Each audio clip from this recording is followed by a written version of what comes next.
Bonjour à toutes et à tous, ravi de vous retrouver pour une nouvelle émission de marché. Soyez les bienvenus. Aujourd'hui, on va regarder pas mal de graphiques ensemble. On va faire des overviews sur le SP 500, Nasdaq et Dow Jones parce qu'il y a beaucoup d'actualités de marché et on va notamment s'intéresser à l'actualité de la semaine dernière et bien sûr on va regarder ensemble le calendrier. Alors pourquoi c'est important? C'est important parce qu'il y a eu énormément d'éléments à prendre en compte. Je rappelle, le trading c'est pas simplement acheter et vendre parce qu'on a vu une configuration technique, c'est comprendre aussi un marché global pour justement une fois qu'on arrive à bien le situer, pouvoir s'appuyer bien évidemment sur nos graphiques. Parce qu'encore une fois, ce qui est important, c'est aussi de ne pas trader les news, de ne pas trader un biais, mais bien de trader des prix. Et les prix, effectivement, sont reflétés sur nos graphiques. Donc c'est un combo des deux qu'il va falloir essayer judicieusement de combiner pour pouvoir essayer de s'exposer au mieux avec des stratégies, bien évidemment, et de la gestion de risque. D'ailleurs, en parlant de gestion de risque, je publierai ce soir une vidéo là-dessus. Donc je vous invite vraiment à vous y rendre pour ceux qui ont un peu du mal avec le money management notamment. Concernant le calendrier économique, vous l'avez vu, vous avez des chiffres la semaine dernière de l'emploi qui ont été extrêmement positifs pour l'économie américaine. On a le rapport Jolts qui a créé, qui nous informe, c'est pas lui directement, hein, qui nous informe la création d'emplois supplémentaires par rapport au prévisionnel, mais également au mois précédent.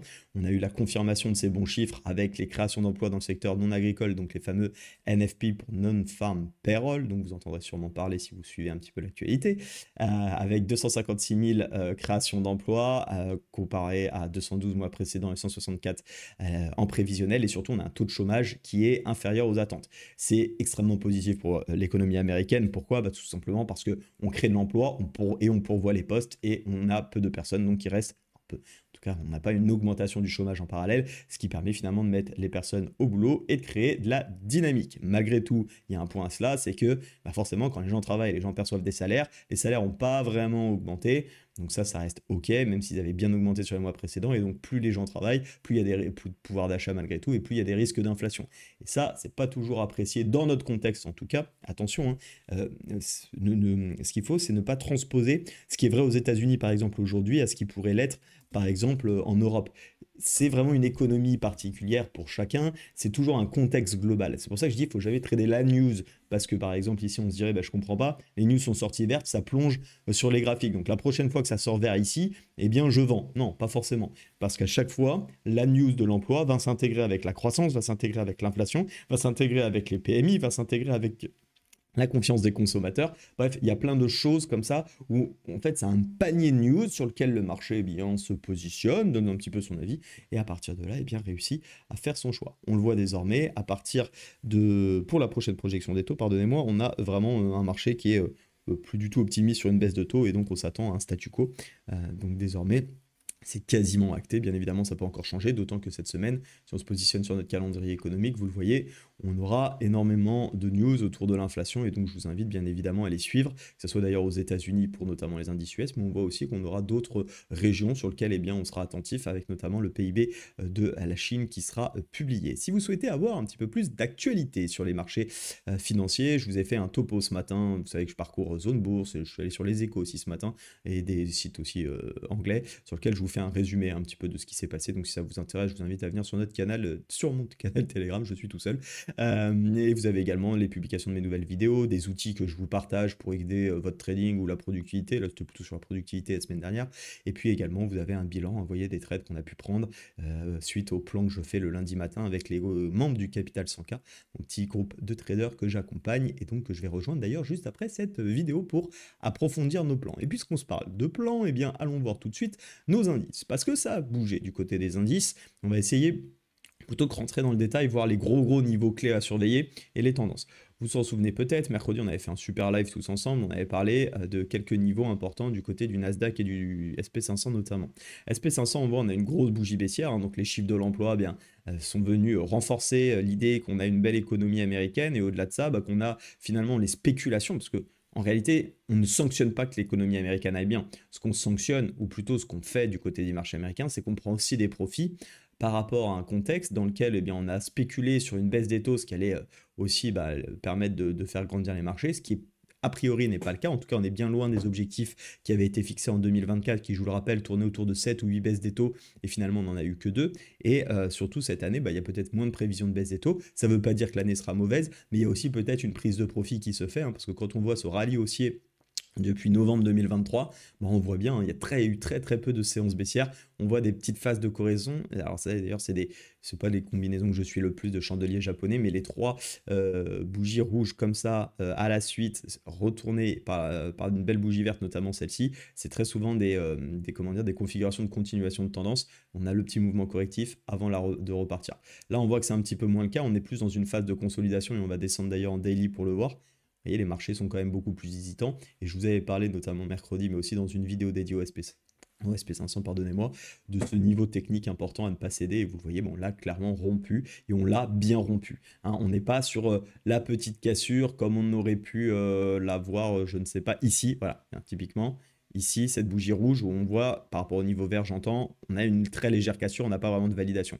Là, on a une vraie validation, donc on a un niveau intermédiaire qui peut bloquer, on re-rentre dans ce pseudo-range qu'on avait eu de septembre à novembre sur la fin d'année dernière, et désormais, pour moi, on n'est plus en tendance haussière. Donc en day trading, en tout cas, j'arrête les achats. J'arrête les achats puisqu'on n'est plus dans une dynamique haussière. D'un point de vue daily, on voit bien qu'on est dans une sorte de canal baissier. En 4 heures, la tendance, elle est claire, elle est nette. Vous suivez les derniers points hauts. Et dernier point bas, on est bien sur une orientation désormais qui est baissière. Ça ne veut pas dire qu'on ne peut pas réintégrer et repartir à la hausse. Mais tant qu'on n'a pas ça, je ne vais pas essayer de me projeter dans ce scénario. Pour le moment, les marchés ils corrigent, ils baissent. Mon but en trading, c'est d'accompagner des mouvements, que ça monte ou que ça descende. On s'en fiche. Hein. Clairement, on s'en fiche dans quel sens ça va. On s'appuie sur ce qu'on voit et sur ce qui est clair. Là, pour le coup, c'est assez clair. La semaine dernière, j'ai pas trop bougé sur le SP500 parce que tout simplement, on était autour de cette zone et je voulais plutôt la payer, hein, rappelez-vous.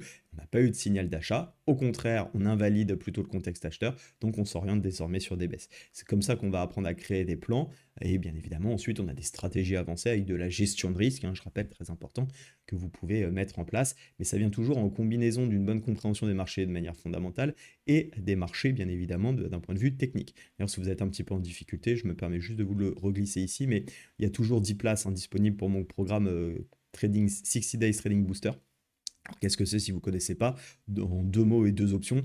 Simplement, c'est un programme qui vous permet sur 60 jours d'être accompagné de manière illimitée. Vous avez bien évidemment ma méthode pour faire, donc ça c'est plutôt la partie support, on va dire, qui est du contenu assez important, assez conséquent hein, malgré tout, mais que vous pourrez avoir en illimité, ça ne s'arrête pas au bout des 60 jours. C'est le support pédagogique avec mes vidéos, ma méthode, d'ailleurs dont disposent hein, les membres du Capital 100K.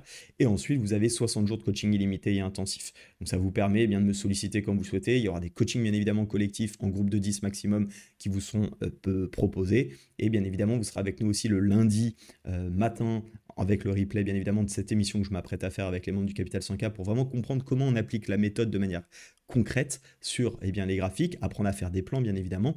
Et puis le vendredi, je serai à disposition pour ce que j'appelle une séance de questions-réponses également au complément de tous ces coachings que vous pouvez avoir. Ça, c'est le 60 Day Trading Booster. Donc, dès que vous rejoignez, je vous envoie la formation et l'accompagnement commence le 3 février pendant 2 mois. Et ensuite, vous repartez avec votre formation et il y a des petits bonus que je vous laisserai apprécier en plus que je vous offre. Sinon, il y a l'option 2, c'est le 60 Days plus accompagnement Capital 100K. Là, c'est pour ceux qui non seulement veulent débuter, peut-être enfin structurer leur approche. Et là, c'est beaucoup plus long, entre guillemets, parce que ça va durer sur 1 an. Vous avez exactement le programme dont je viens de vous parler, coaching illimité, et vous avez un suivi sur 1 an, et en plus, je vous offre votre capital. Ce qui veut dire que quand vous prenez l'option 2, en réalité, vous n'avez plus 1 € à mettre pour votre trading, parce que vous avez un accompagnement illimité pendant 60 jours et une formation avec.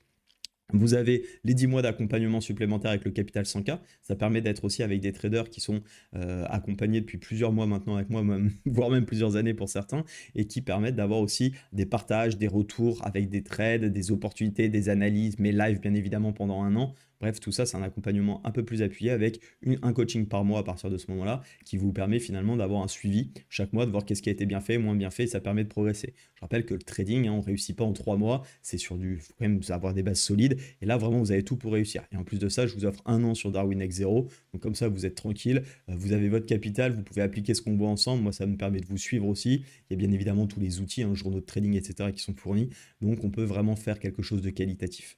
Voilà, vous avez 2 options si ça vous intéresse. Vous avez le lien en description. Donc ça, c'était pour le SP500. Moi, ce que je vous propose de voir désormais, c'est le Nasdaq.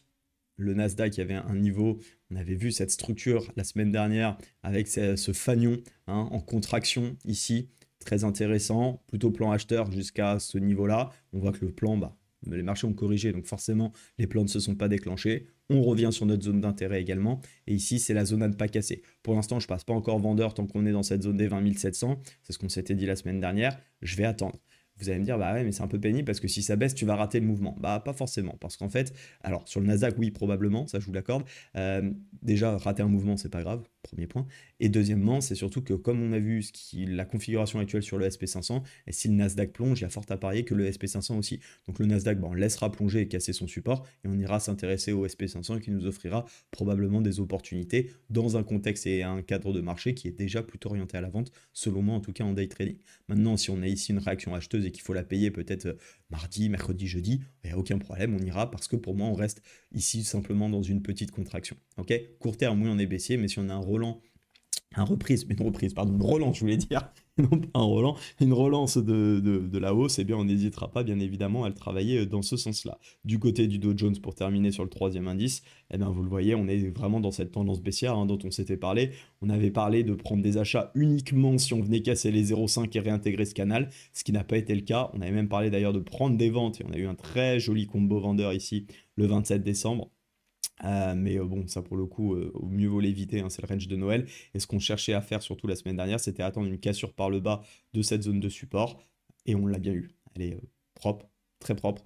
Et donc, encore une fois, dans une optique d'accompagnement de tendance, on suit nos tendances, on suit nos mouvements, on gère notre risque, on accompagne ces tendances jusqu'à ce qu'elles nous disent, bah écoute, on n'est plus en tendance haussière. Ce qui avait été le cas par exemple ici. On est toujours en tendance haussière. Donc on cherche des achats, hop, grosse bougie d'invalidation suite à cette cassure à ce niveau-là. On n'essaye pas de se dire, ah mais là je sais que ça va remonter, là j'ai bien senti que. Non, on ne sent rien et on ne sait rien. On regarde ce que le graphique nous dit et on accompagne tranquillement et tout se passera très bien. Voilà, n'hésitez pas donc à acheter un œil pour le Capital 100, pour le 60 Days Trading Booster si ça vous intéresse. Vous avez également mon canal Telegram si vous voulez plus d'infos. Hier, j'ai sorti une vidéo vraiment importante que je vous invite à voir pour tous les amis traders qui ne veulent pas investir. Mes amis, l'argent se fait vraiment dans l'investissement également, donc n'hésitez pas à aller jeter un petit œil. Et puis ce soir, je vous publie une vidéo sur le money management. Voilà, vous savez tout sur l'actualité, je vous laisse rejoindre tout ça. Et moi, je vous dis et vous souhaite une très bonne semaine. À très vite. Ciao, ciao.